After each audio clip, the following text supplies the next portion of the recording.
Boa noite. O programa De Olho no Voto apresentou na semana passada os candidatos à presidência da República. Nesta semana será a vez dos principais candidatos ao Senado por São Paulo. O nosso convidado de hoje é o candidato ao Senado pela coligação PFL-PSDB, Guilherme Afife Domingos. Boa noite, Guilherme. Tudo bem? Boa noite, boa noite. Guilherme, por que você quer ser senador por São Paulo? Eu quero ser senador por São Paulo, Alexandre.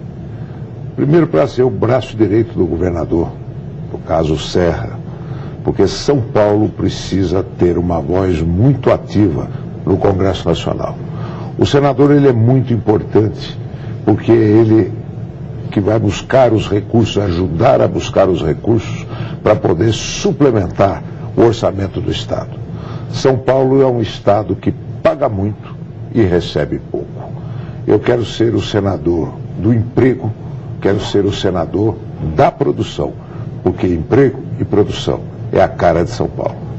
Agora, uma das lutas que caracterizaram a sua atuação pública nos últimos tempos é a luta contra a carga tributária, o excesso de impostos, que como presidente da Associação Comercial foi feito um grande esforço com a criação do impostômetro e tudo isso. Esse é o teu prato mais forte na sua campanha ao Senado, ou seja, a luta por esse aspecto da vida brasileira? Olha, a minha luta tem 20 anos, Alexandre, e ela nasceu ainda no tempo da Constituinte. Na verdade, é a luta pelo emprego. A minha bandeira é sempre a preocupação foi o emprego. Tanto é que, em matéria de imposto, quando eu fui presidente do SEBRAE, eu criei o Simples. O Simples que aí está, foi um trabalho nosso, reduzindo os impostos para quem realmente gera emprego, que é a pequena empresa. Agora, nós entendemos que o Brasil precisa de um grande Simples. Nós precisamos exatamente levar esse problema de facilidade tributária, de desburocratização, de desoneração para todo o ambiente gerador de emprego. E isto não tem acontecido. Então, para poder levantar esta bandeira, e todo mundo dizia, negócio de imposto é coisa de empresário que não gosta de pagar imposto. Aí nós falamos, não, quem paga imposto é o consumidor. Vamos trazer o consumidor para a nossa luta. Vamos mostrar ao consumidor que é ele que paga na hora que ele compra um bem ou um serviço. O imposto todo vai estar lá no produto e hoje está escondido. Então, vamos revelar isso.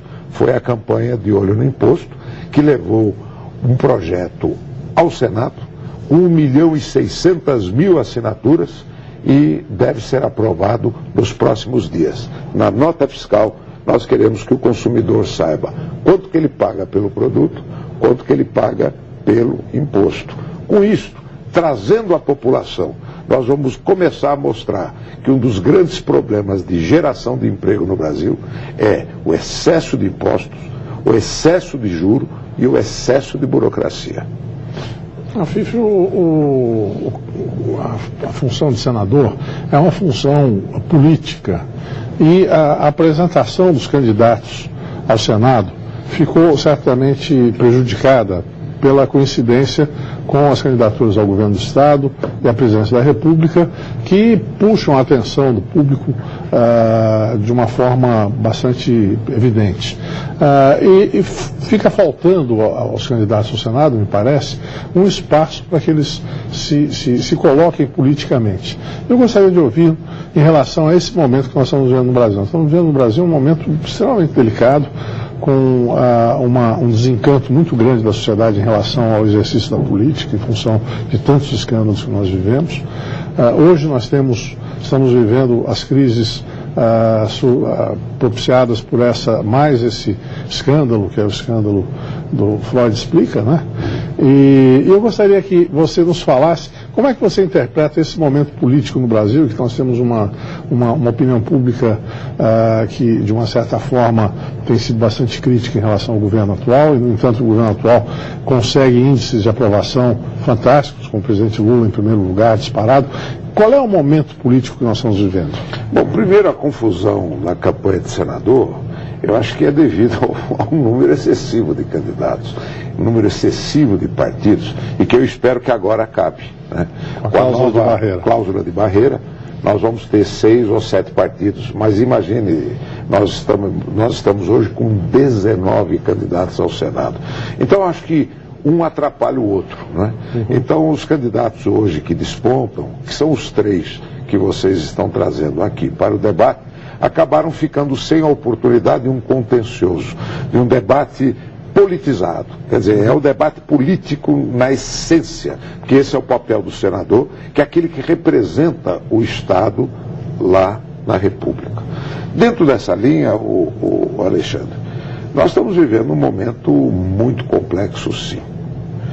Isto acaba levando um certo desencanto e desinteresse da população pelo debate.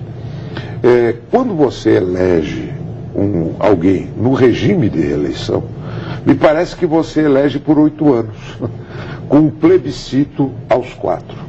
Para a presidência da República. Para a presidência da República, olha, até para governador isso acontece. Ou seja, se você não tem nenhum fato muito relevante, acaba sendo automático, porque o poder de quem está montado na máquina, está aí o presidente Lula fazendo campanha com o avião presidencial. E aí fala, não, eu estou aqui cuidando agora das 2 às 4 é governo, das 4 às 5 é campanha. Mas como é que você vai mexer nisso? Então, quem está com a máquina na mão tem um poder de fogo extraordinário. Veja o que aconteceu no período pré-eleitoral, que praticamente você tem o monopólio da cobertura da notícia nas mãos do candidato que já está no posto. No caso Geraldo, que seria o desafiante, ele começou a ter espaço agora no programa eleitoral. No restante não tinha.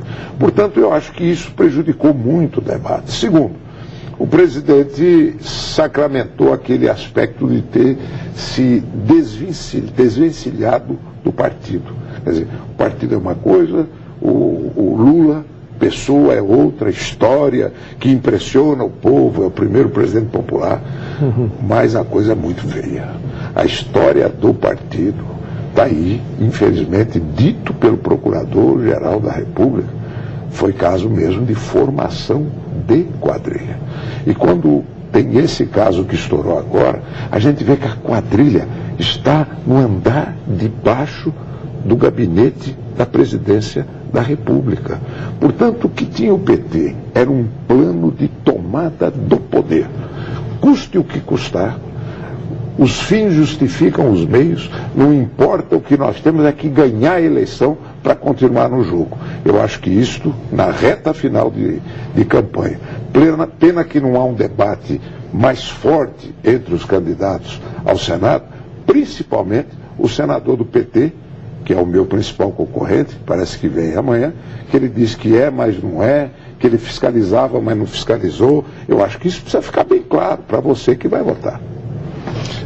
Nas suas previsões, esse desencanto que aparece, que é um desencanto que realmente se percebe, mas de outro lado tem um lado que é desconcertante, é que tanto o presidente da República está prestes a ser reeleito, como grande parte dos candidatos ao governo estão conseguindo também os índices de aprovação que devem levá-los à reeleição, ou então candidatos de situação que deverão ser eleitos. Ou seja, de um lado o povo está desencantado com as coisas, de outro lado há uma grande probabilidade de que muita gente seja reeleita.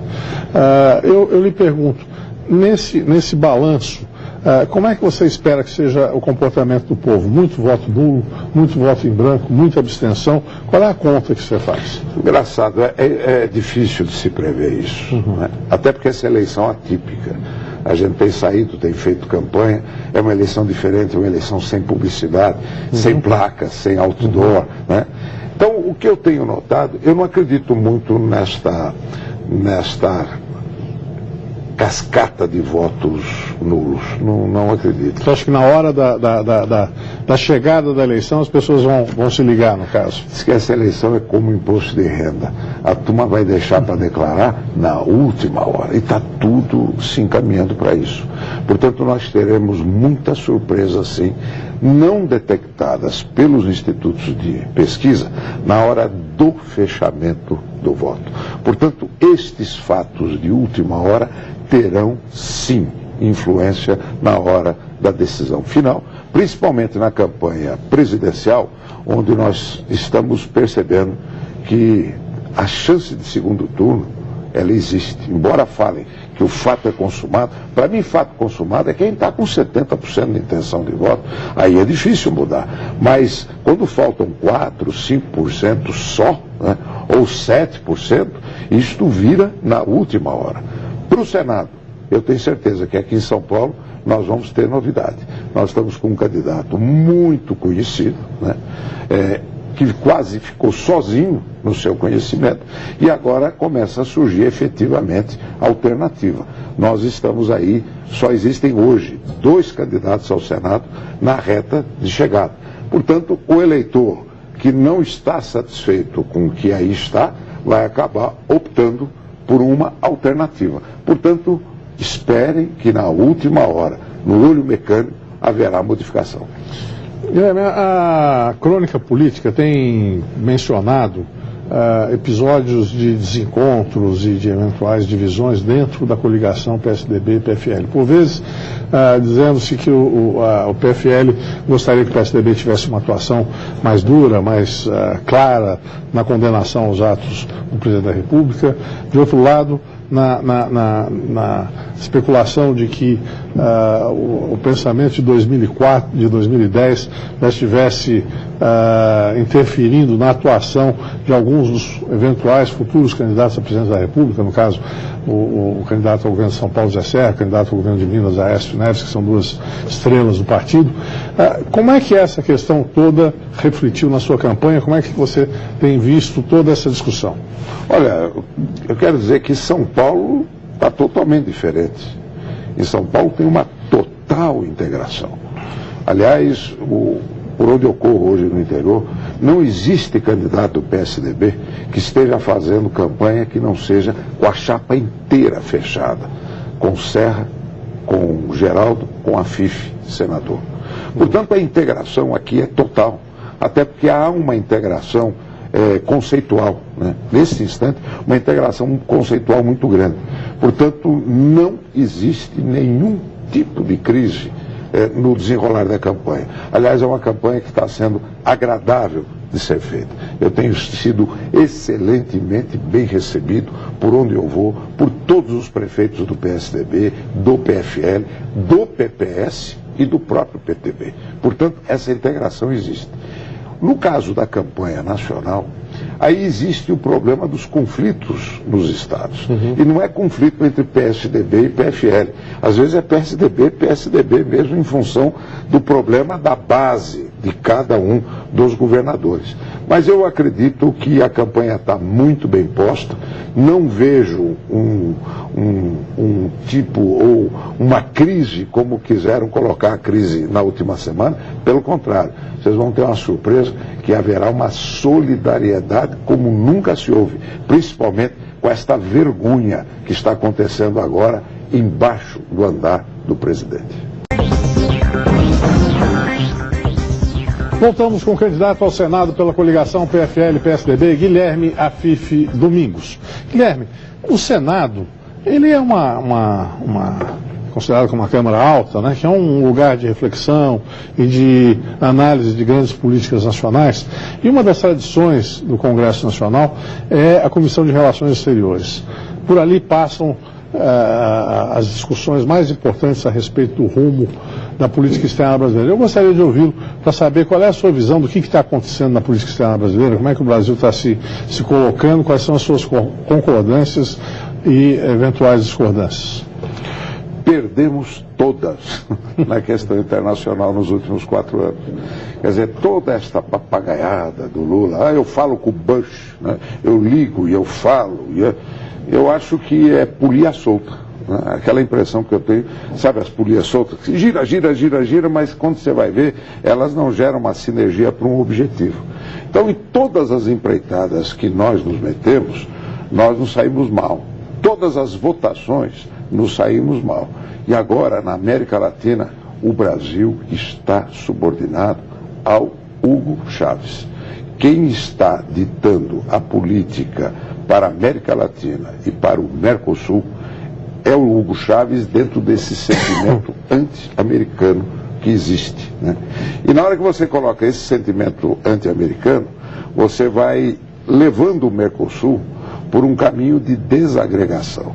Tanto é que o Paraguai, o Uruguai, o próprio Chile estão buscando fazer um acordo bilateral. Quer dizer, nós estamos sendo comidos pela borda por um erro de visão estratégica muito grande. Pena que esse debate não tem sido um debate muito acentuado, principalmente pelos senadores do PT de São Paulo, exatamente porque eles estão alinhados com essa política do Hugo Chávez e não com uma política do desenvolvimento do Brasil em termos de parceria com o restante do mundo. Mas trazer a Venezuela para o Mercosul não foi uma vitória no sentido de que aumenta o mercado a ser atingido? O Mercosul, ele tem uma filosofia da sua criação dos países da Bacia do Prata.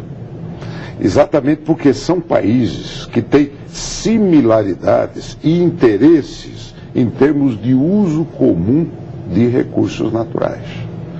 No restante, o que nós temos, eles estão forçando uma condição em termos de ajuntamento, onde o Chávez está falando que a integração da América Latina vai se dar pelo gasoduto, né, da América Latina. Na verdade, ele está forçando uma situação que não é a situação natural.